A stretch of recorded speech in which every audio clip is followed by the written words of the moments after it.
Money isn't real. You've been trading imaginary numbers your whole life. Here's the scam that started it all.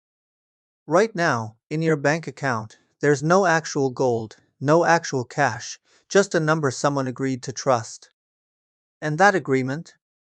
It didn't happen by accident. In the next few minutes, you'll see exactly how humans went from trading goats and grain to convincing the entire planet that a piece of plastic is worth your time, your labor, your life. It starts 5,000 years ago, with a problem so basic, it nearly broke human civilization before it began. You're a farmer. You've got wheat. You need shoes. But the shoemaker doesn't want wheat, he wants meat. Now you need to find someone with meat who wants wheat, who's willing to deal with the shoemaker too. That's the double coincidence of wants. And it nearly broke early civilization. As cities grew, this got worse. You can't run an economy hoping the right two people bump into each other. Something had to change. So humans picked things everyone wanted: salt, cattle, shells, and used them as a middleman. Not because you needed a cow, because you knew someone else would take it later. That's the moment money was born. Not as cash, as trust, wrapped in an object. But cows die. Salt dissolves. So around 600 BC in Lydia, modern Turkey, someone stamped value onto metal. Coins didn't spoil. They fit in your pocket. For the first time, wealth became portable. Which meant power became portable too. And that's exactly when things got dangerous. Kings and emperors realized something terrifying. If you control the coins, you control the people. So they started cheating, mixing cheap metal into gold coins, making more money from the same amount of gold. It was the first inflation scam in human history.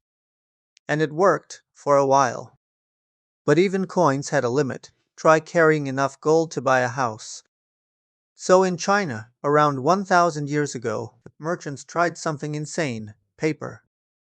A piece of paper that represented gold sitting safely somewhere else.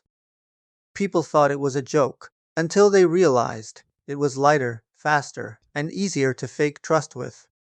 That single idea, a piece of paper standing in for real value, became the blueprint for banks. Instead of carrying your wealth, you left it with someone you trusted, and they gave you a note promising it was still yours. Sound familiar? That's your bank account. Today. Here's the part that should actually scare you. That gold backing paper money? It's gone. Since 1971, the dollar in your pocket isn't backed by anything except one thing: trust. The same trust a farmer gave a cow 5,000 years ago, which means the entire global economy is built on an agreement nobody signed. And it's never stopped evolving. Which brings us to now, because money is about to change again. For 5,000 years, every upgrade to money solved the same issue: how do we trust each other without trusting each other? Cattle solved it. Coins solved it. Paper solved it. But in 2008, something happened that broke the system all over again.